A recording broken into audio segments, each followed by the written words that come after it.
This is Tracer Talks, conversations with top industry experts on trending topics for brands and digital risk protection, featuring your host, Tracer CEO, Rick Farnell. Hi, everyone. Welcome to episode 3 of Tracer Talks. Today, we're talking with Mark Trachtenberg, and we're going to be talking brand protection. So, Mark Trachtenberg, welcome to the show. Great to be here. Thanks for having me, Rick.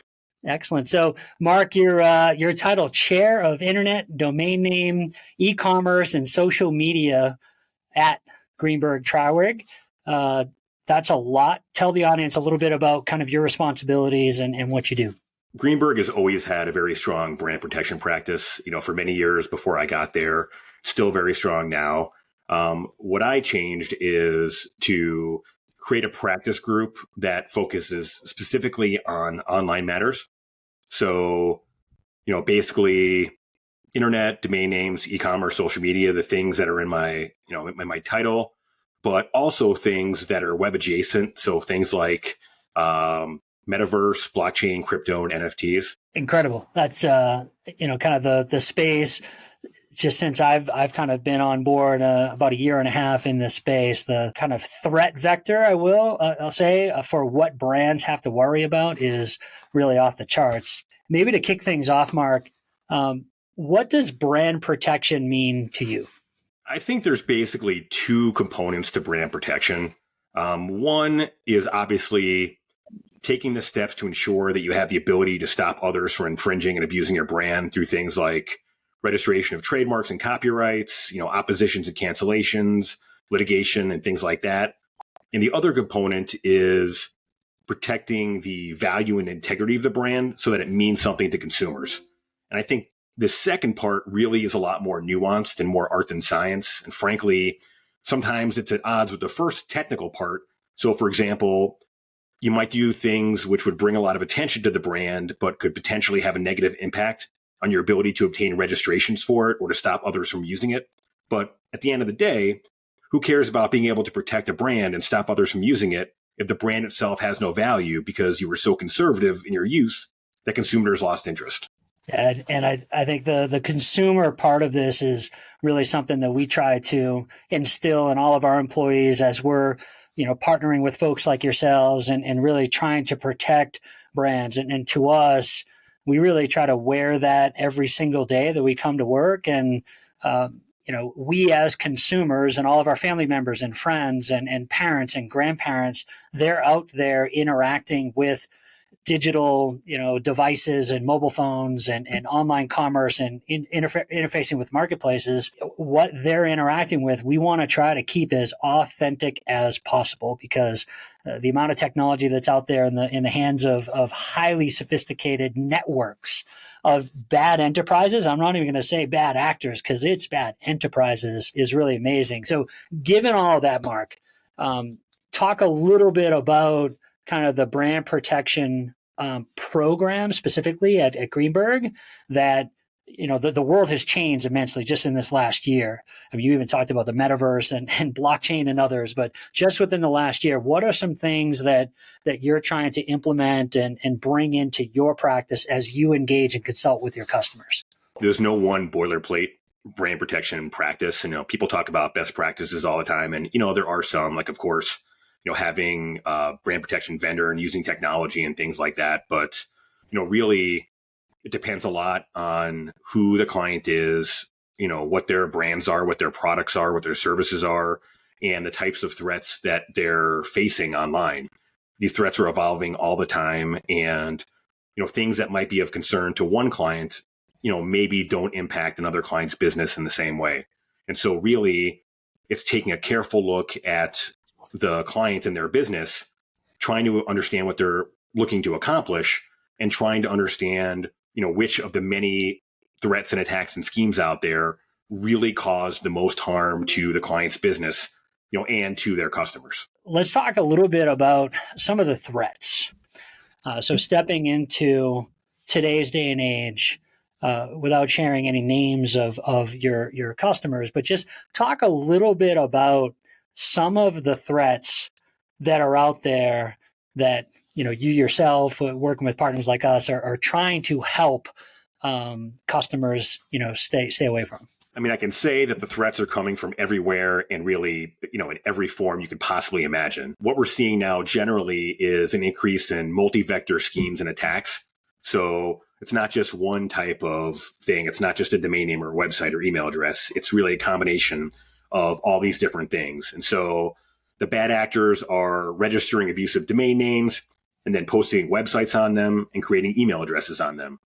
Then they're creating abusive social media accounts and then using them to make posts that legitimize the fake websites and drive consumers to them. There's also a massive increase in the use of voice over IP numbers, which are digital phone numbers that are not tied to a location and basically can be operated by any computer or device in bulk. And so these are being used increasingly to facilitate fraud. So the bad actors use the fake social media accounts, fake email addresses, and VoIP numbers to interact with consumers in order to legitimize these fake websites and engage in these transactions. So they use the voice over IP numbers to legitimize the fake websites and social media accounts and everything else.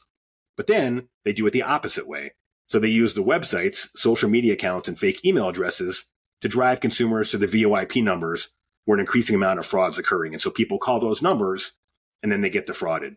And so we're seeing this everywhere, but it's particularly prevalent in the travel services industry. So here, what we're seeing is that the bad actors create websites and social media accounts that impersonate major airlines and other travel booking services like Expedia. And so they use them to drive people to call the fake VoIP numbers. When the consumers call the numbers, they're tricked into engaging in fraudulent transactions where their money is stolen and also their personal information. But it's not just travel. We're seeing it everywhere. For example, we're seeing it spread to the retail industry, where consumers are being driven to imposter VoIP numbers by fake websites and social media accounts that pretend to offer customer service and returns. Same thing the other way. The voice over IP numbers and email addresses and WhatsApp are being used to legitimize the websites that are being used to engage in these fraudulent transactions as well. But of course, the websites and the VoIP numbers aren't associated with the real company, and the victims, again, have their money and personal information stolen. The correlation of a very sophisticated attack and approach to legitimizing a fake website or a fake mobile app or a fake marketplace listing, whatever, wherever the fraud is being performed or over the phone, to us at Tracer, one thing that has changed, compared to even just say 2 years ago or 3 years ago, let alone 5 years ago, is that level of coordinated effort across multi-channels to really try to legitimize the scheme is really, really quite sophisticated. So well said, Mark. And let's talk a little bit about maybe the consumer side. What can consumers kind of be on the lookout as they interact digitally with, what they think is brands? It's so difficult now, honestly.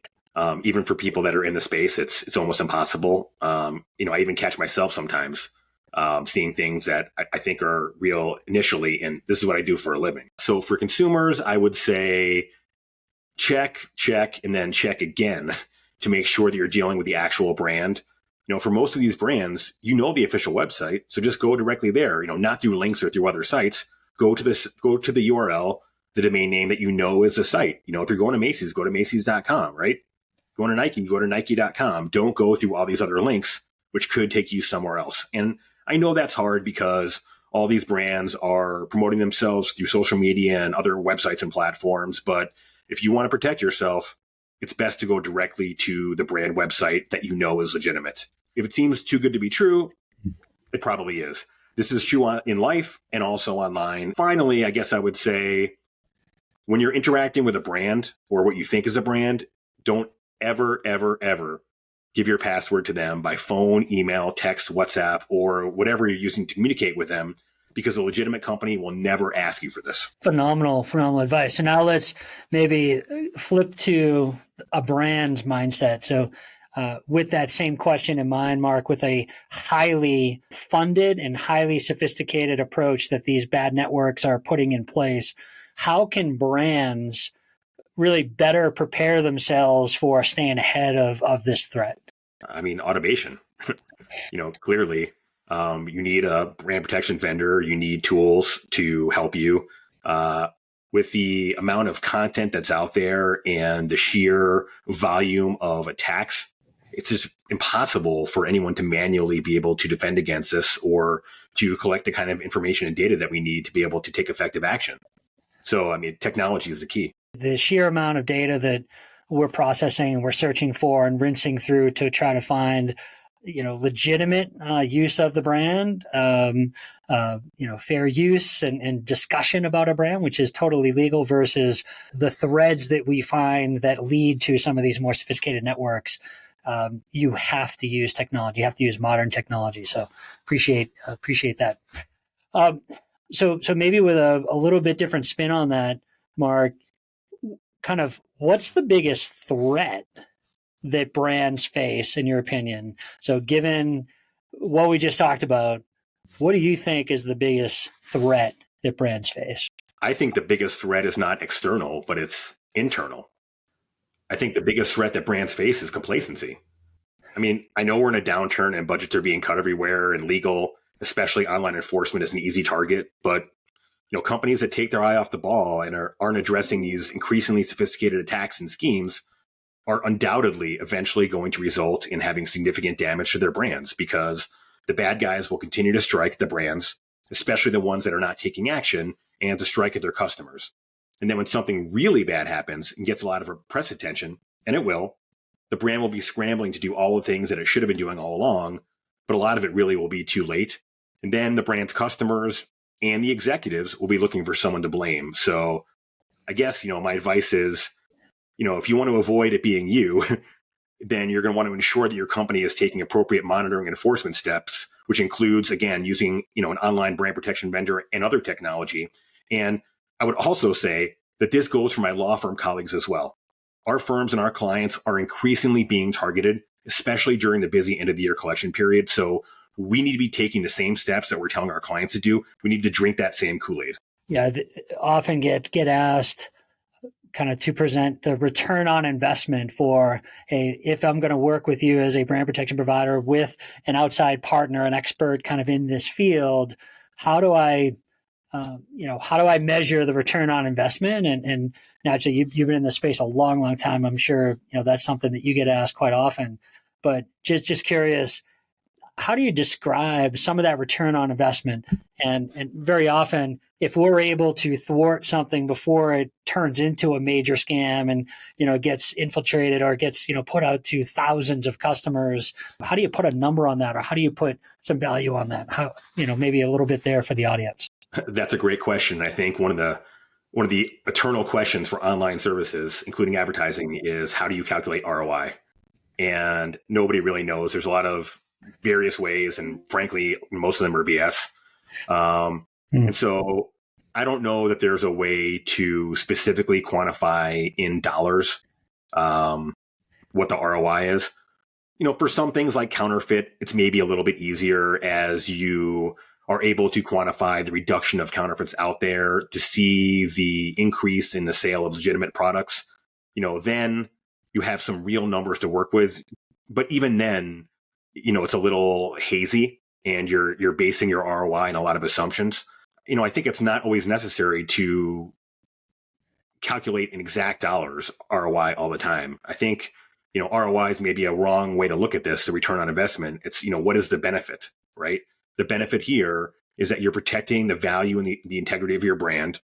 You're protecting the value that consumers put in your brand, and you're protecting your engagement with those customers and consumers. And, without the customers, there's no brand, right? If nobody cares about you, your brand is worthless and you have no company.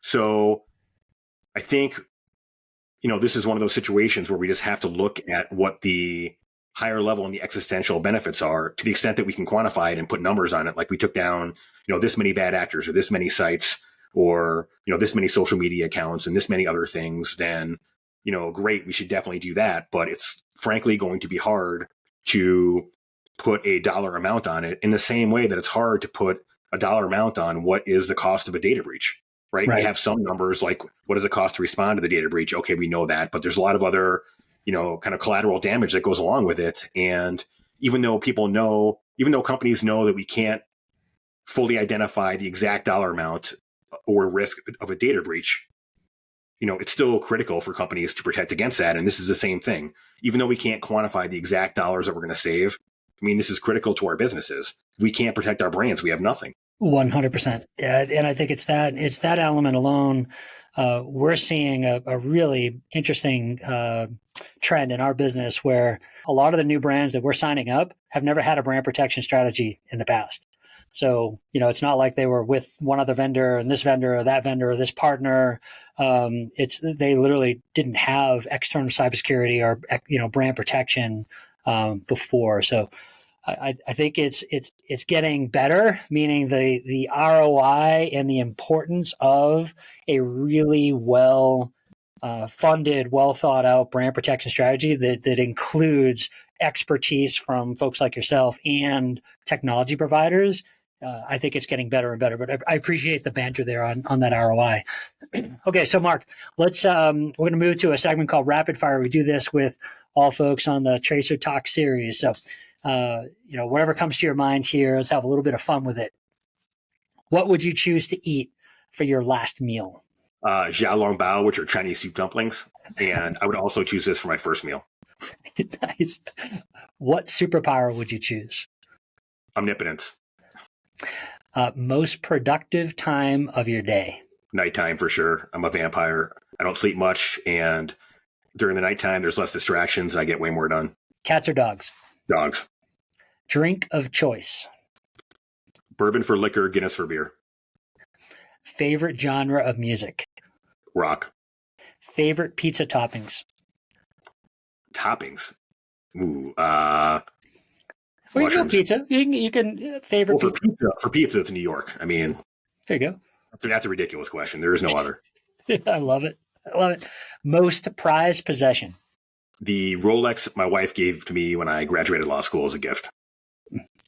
And best advice you've ever received? Best advice I ever received is to focus on making connections with people and doing the right thing instead of money. And if you do that, you'll never be short of friends or work. Helping others. I love it. Mark, really appreciate the time you spent with us today. Folks, that's episode 3, Tracer Talks, Brand Protection with Mark Trachtenberg. Mark, really appreciate thank you very much. Thanks, Rick. We hope you enjoyed this episode of Tracer Talks. To see more content on brands and digital risk protection, visit our website, tracer.ai.